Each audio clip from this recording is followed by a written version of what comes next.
요한일서 5장 11절부터 13절. 또 증거는 이것이니 하나님이 우리에게 영생을 주신 것과 이 생명이 그의 아들 안에 있는 그것이니라. 아들이 있는 자에게는 생명이 있고 아들이 없는 자에게는 생명이 없느니라. 내가 하나님의 아들의 이름을 믿는 너희에게 이것을 쓰는 것은 너희로 하여금 너희에게 영생이 있음을 알게 하려 함이라. 아멘. 할렐루야. 옆에 분들과 인사하시겠습니다. 감사는 기적을 낳습니다. 감사하는 자에게는 날마다 기적이 넘칠 줄 믿습니다. 여러분이 개인적으로 아마 한 해 동안 많은 일들을 겪으셨을 것입니다. 좋은 일, 안 좋은 일 많이 있었을 텐데 생각해보면, 돌이켜보면 모든 것이 뭐라? 하나님의 은혜입니다. 불평할 내용이 많았는지, 또 감사할 내용이 많았는지, 혹시 불평할 내용이 많았다 할지라도 오늘 그 지나온 날들을 또 다시 한번 하나님의 은혜를 생각하면서 감사로 바뀌는 날 되시기를 주님의 이름으로 축원합니다. 오늘은 추수감사 주일로 하나님께 예배드리는 날입니다. 우리가 성찬식을 했는데 우리 교회는 1년에 2번 하게 되어집니다. 이제 부활절 날 그리고 이 추수감사 주일을 하게 되어집니다. 우리가 이 의미를 생각하고 이 성찬 예식에 참여한 줄 믿습니다. 특별히 하나님께서 기뻐하시는 최고의 추수는 생명 살리는 영적 추수입니다. 우리가 왜 추수감사주를 하냐? 하나님께서 나에게 생명을 붙이시고 그 생명의 축복을 누리게 하신 것을 감사하는 거예요. 나를 돈을 잘 벌게 한 거, 자녀가 좋은 학교에 간 거, 이걸 감사하라는 게 아니에요. 종합적인 거 다 감사하지만 제일 중요한 건 내게 생명을 주신 것, 그거 근본적인 감사를 하고 나를 통해서 생명이 잉태되어진 것, 내가 품은 태신자를 통해서 하나님의 역사가 일어나는 것, 그런 모든 것들을 영적 추수하고 감사하는 날입니다. 여러분 돌이켜 보십시오. 한 해 동안 내가 얼마나 전도 대상자를 품고 태신자를 품고 기도했는지, 그리고 응답받았는지 한번 돌이켜 보시기를 바랍니다. 그래서 오후에는 여러분이 그 응답받은 것들을 종합적으로 토탈적으로 응답받기 위해서 이제 오후에는 이 새 생명 초청을 위한 우리 찬양 집회도 있습니다. 아마 다 참여하시겠죠. 뭐 한 분도 안 가시고 다 참여하실 줄 믿습니다. 그리고 여러분이 많이 기도하시고 인도받았기 때문에 양손에는 이쪽에는 옆집 아줌마, 이쪽에는 옆집 아저씨 하면서 무겁게 아주 마음 든든하게 오실 줄 믿습니다. 이때는 아멘이 적네요. 추지사님이 아멘을 안 하시네. 하나님의 시간표 안에는 우연이라는 게 없어요. 여러분이 품은 태신자를 위해서 집중 기도하고 있었고 하나님의 뜻과 계획에 합당하다면 반드시 응답해 줄 줄 믿습니다. 예. 아멘하는 자에게 하나님의 응답이 넘칠 줄 믿습니다. 구약 성경을 보면 하나님께서는 하나님이 택하신 그 이스라엘 백성들을 향해서 여러 가지 절기를 지키라고 말씀했습니다. 그 중에 추수감사절은 한 해 추수를 마치고 지키는 감사절기였습니다. 또 수장절이라고 합니다. 우리가 한 해 동안 농사지은 것들을, 그 곡식들을 저장해 놓는 거죠. 하나님의 그 곡식들, 하나님의 그 열매들, 하나님의 구원받은 백성들을 차곡차곡 모으는 거예요.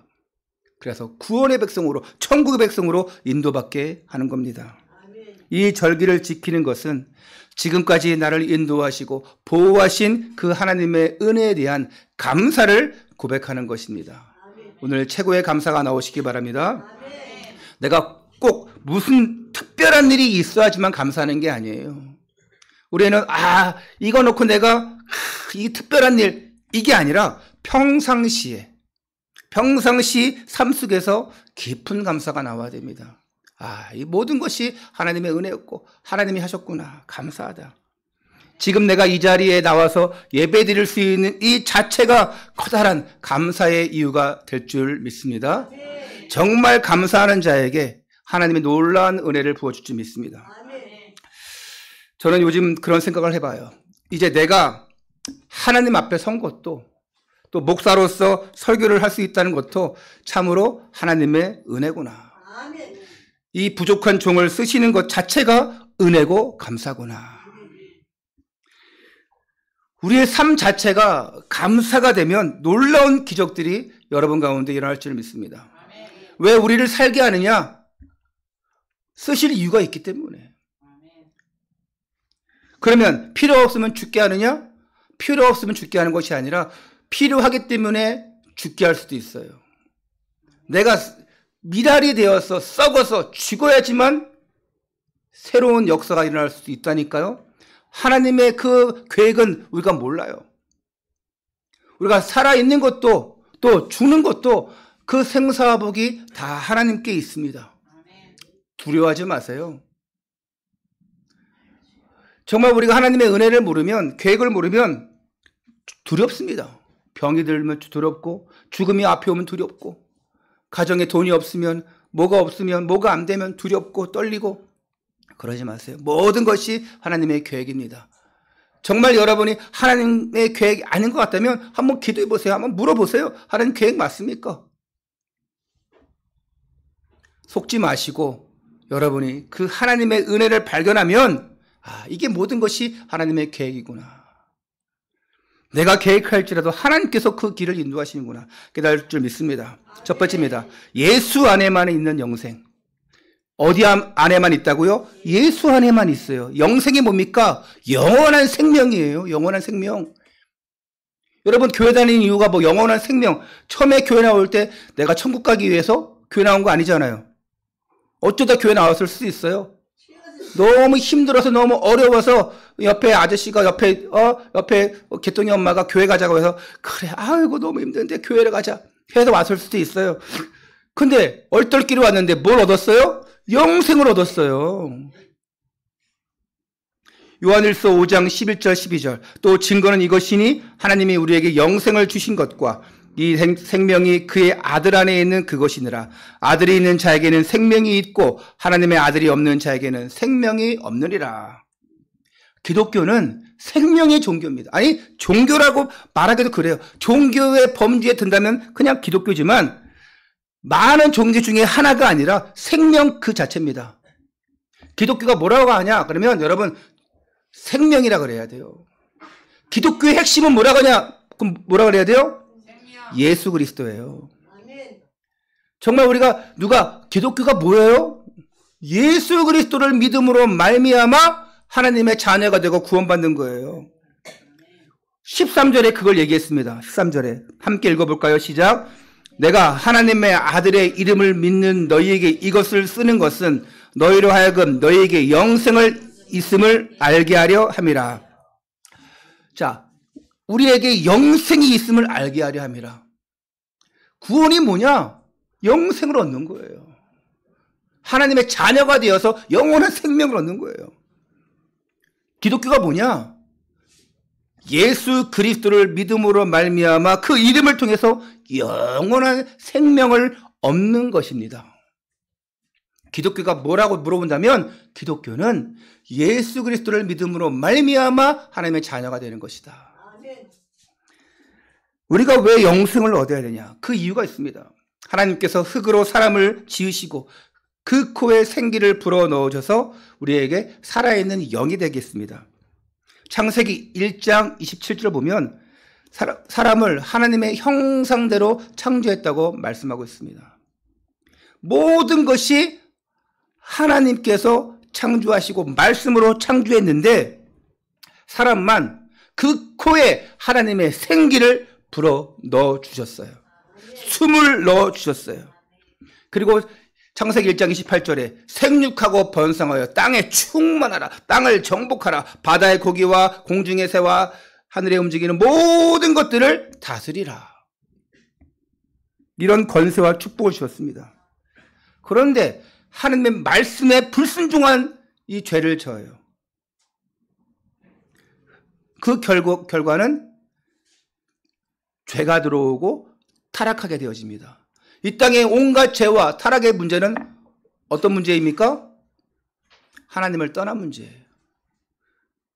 우리 왔으면 좀 앞에 쪽으로 와. 방송실을 앉지 말고.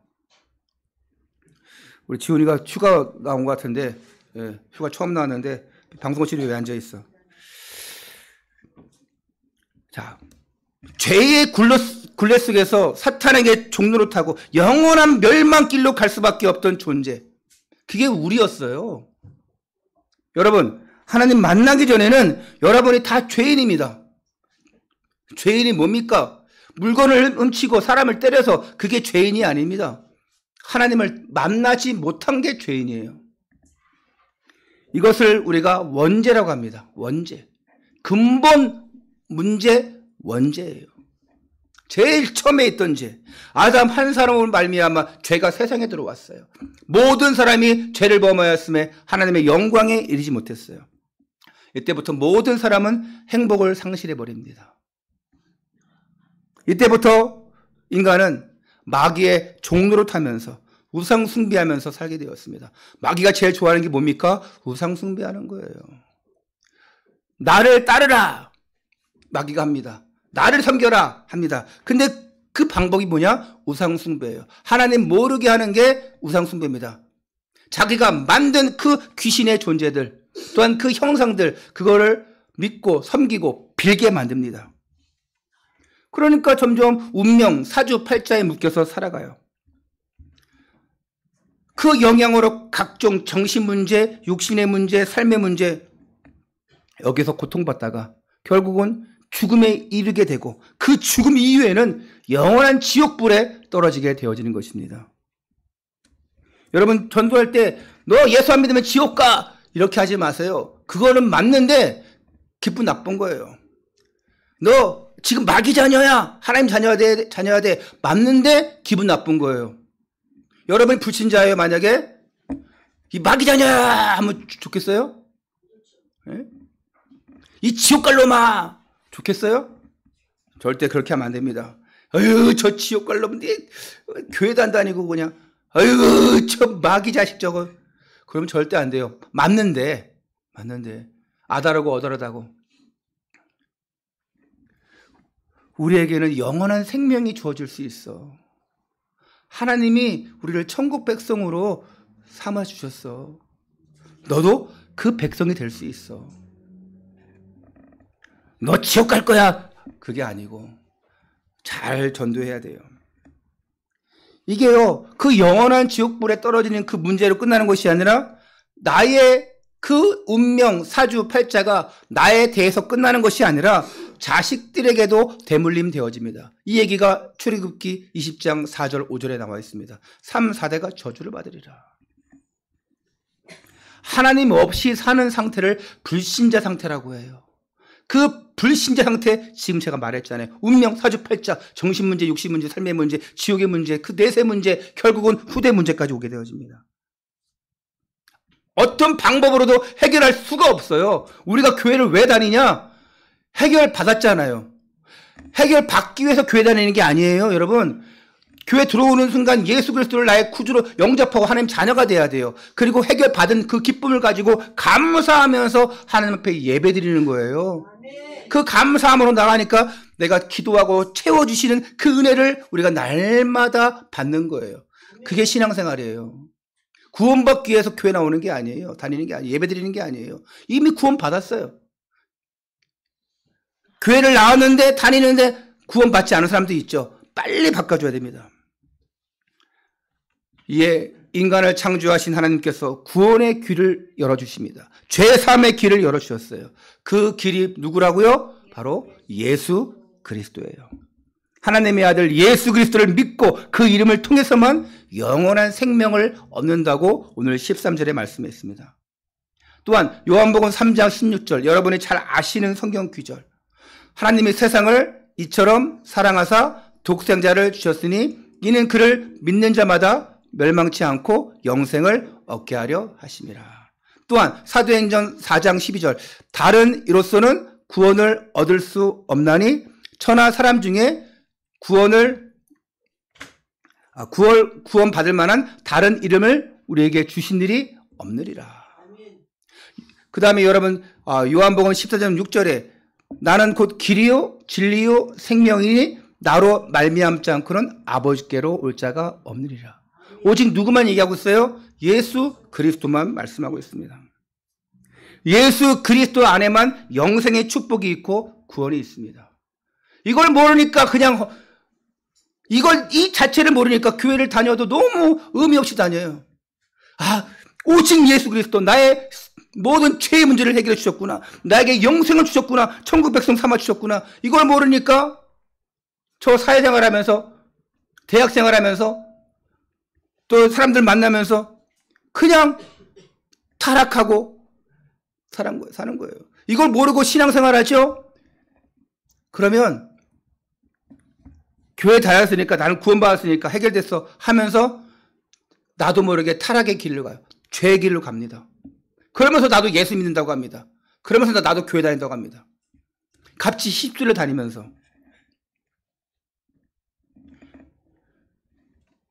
여러분 교회 다니면서 이렇게 정말 은혜 받으려고 몸부림치는 거 얼마나 감사합니까? 몸부림쳐야 돼요. 왜? 밖은 너무 어려워요. 너무 힘들어요. 너무 무서워요. 제각기 막 생존 경쟁하고 죄악이 막 관영한 그 세상 속에서 살아가려니까 반드시 여러분 하나님 앞에 나와서 은혜 받고 말씀 듣고 힘을 얻어야죠. 그렇지 않으면 세상 돌아가면 또 그 세상 속에 함께 욕하고 함께 주적질하고 함께 그냥 막 그 죄악 속에 들어가야 돼요. 그래서 오늘 그 세상을 정복하기 위해서 여러분이 이 자리에서 은혜를 받아야 됩니다. 예수님은 인간의 모든 근본적인 문제를 다 십자가에서 해결해 주셨어요. 그리고 내가 그리스도다. 내가 하나님이다. 이 사실을 증명하시기 위해서 3일 만에 부활했습니다. 이것이 복음이에요. 하나님을 떠난 문제 해결했어요. 예수 그리스도를 보내주셨어요. 십자가에서 해결해 주셨어요. 그리고 내가 그 사실을 믿고 영접함으로 말미암아 하나님의 자녀가 되었어요. 영생의 축복을 얻었어요. 이게 복음의 핵심이에요. 요한복음 1장 12절 영접하는 자 곧 그 이름을 믿는 자들에게는 하나님의 자녀가 되는 권세를 주셨으니 이를 믿고 하나님의 자녀가 된 여러분들에게 축하를 드립니다. 두 번째입니다. 영생의 감사. 이제 여러분은 인생의 모든 죄와 저주와 그 모든 그 문제에서 다 완벽하게 해방받았고 영원한 생명을 얻었습니다. 믿으시길 바랍니다. 아멘. 이제 여러분을 붙잡고 있던 모든 어둠의 세력으로부터 완전히 벗어났어요. 아멘. 이보다 더 기쁘고 감사한 일이 어디 있겠습니까? 이게 바로 구원의 선물입니다. 구원의 선물. 5회 우리 이선우 권사님 모셔서 찬양할 곡 마지막 곡에 보면 하나님의 선물이라는 곡이 있어요. 에베소 2장 8절 9절 너희가 그 은혜로 말미암아 구원을 얻었나니 이것은 너희에게서 난 것이 아니고 뭐라? 하나님의 선물이라. 행위에서 난 것이 아니니 이는 누구든지 자랑하지 못하게 함이라. 하나님의 선물이래요. 그 하나님의 선물을 받은 우리가 이 선물을 제대로 사용해야죠. 자, 나에게 필요 없는 것이라면 그냥 처박아 놓으면 돼요. 나에게 필요가 없는 것이라면 그냥 누구 주면 돼요. 근데 구원의 선물은 처박아 놔야 돼요? 누구 줘야 됩니까? 아니, 나에게 준 그 선물인데 내가 가지고 누려야죠. 예? 아무리 100만 원짜리 스마트워치를 가지고 있어도 아무리 50만 원짜리 아이폰 이어폰이라고 그래요? 뭐라 그래요? 무선 이어폰 그런 거 가지고 있더라 할지도 저는 10,000원짜리 쓰고 있는데 어떤 회사 사람들 보니까 이거 얼마짜리요? 30만 얼마짜리요? 50만 원. 아니 이어폰 하나에 무선 이어폰이 이렇게 비싸? 난 10,000원짜리 쓰는데 똑같던데. 근데 좋은 거 써보니까 좀 틀리긴 해요. 딱 하고 누르니까 밖에 뭐 소리가 뭐 딱 차단되고 뭐 이런 것도 있긴 하더라고. 근데 우리는 뭐 비싼 걸 살 필요가 없잖아요. 내게 필요한 것이라면 써요. 여러분이 필요가 없습니까? 왜 구원의 축복을 누리지 않습니까? 누려야죠. 왜 구원의 축복을 전달하지 않습니까? 전달해야죠. 이 구원의 축복을 제대로 누리려면 예배를 통해서 이 말씀을 들어야 돼요. 교회 예배의 핵심은 말씀입니다. 복음의 말씀이 빠진 예배는 그거는 예배라고 할 수가 없어요. 찬양만 열심히 하고 뭐 우리가 그거 봉사하기 위해서 교회 다니는 게 아니에요. 영적 양식을 공급받아야 됩니다. 로마서 10장 17절에 믿음은 들음에서 나며 들음은 그리스도의 말씀으로 말미암느니라. 최우선 순위가 예배가 되어져야 됩니다. 이걸 모르니까 잠자고 있어요? 예? 찔린 사람 있죠? 이걸 모르니까 밖의 일이 더 중요해요? 찔리는 사람들 있죠? 찔리는 분들 한번 손 들어보세요. 진짜 이 예배가 나의 생명보다 중요하다 이거 안다면 여러분 예배 허투루 못합니다. 왜 그 초대교회 당시에 그들이 예배를 드리기 위해서 생명을 버렸습니까? 버린 게 아니죠. 생명을 그냥 내놓았잖아요. 저 공산주의 땅에서 예배 드리기 위해서 생명을 바쳐요. 너무 우리가 좋은 환경 속에서 예배를 드리니까 그걸 모르잖아요. 그런데 정말 위기의 핍박의 시대에는 이 예배를 지키기 위해서 생명을 드렸고 생명을 진짜 드리고 화형당하고 십자가에 못 박히고 감옥에 끌려가고 매 맞아 죽은 사람들 우리 일제시대에도 있었습니다. 또한 6.25 당시도 있었고 그런 여러 가지 좌파와 공산주의가 난무할 때에 신사참배를 또 거절하고 공산주의 그걸 거절하고 예배를 지키겠다고 하면서 순교한 사람들이 얼마나 많은 줄 아십니까? 오늘 예배가 최우선 돼야 됩니다. 이걸 모르니까 이 시간이 이 너무나 중요한 걸 모르니까 잠자고 있어요? 데이트 가요? 일하러 가요? 여러분 먹고 사는 것보다 더 중요한 게 예배인 줄 믿으시기 바랍니다.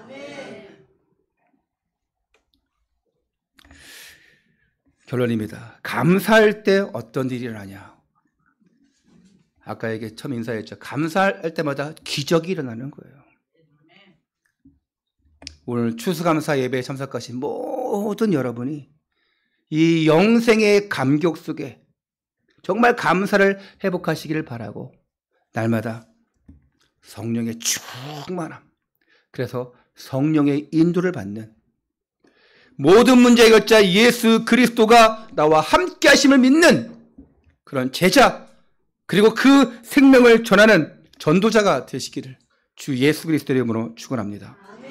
기도하겠습니다. 하나님, 창세기 3장에 우리가 그 어둠의 현장에, 그 죽음의 현장 속에 있다가 불평할 것, 원망할 것 많이 있지만 구원받은 은혜에 감사하고 영생에 감사하는 자가 되게 하심을 감사를 드립니다. 모든 성도가 영생의 감사로 새 삶을 출발하는 감사의 공동체가 되게 하여 주시옵소서. 오늘 최고의 감사가 넘치는 날, 오후에도 최고의 감사로 하나님을 찬양하는 날 될 수 있도록 역사하여 주옵소서. 예수 그리스도 이름으로 기도하옵나이다. 아멘. 우리 다 함께 자리에서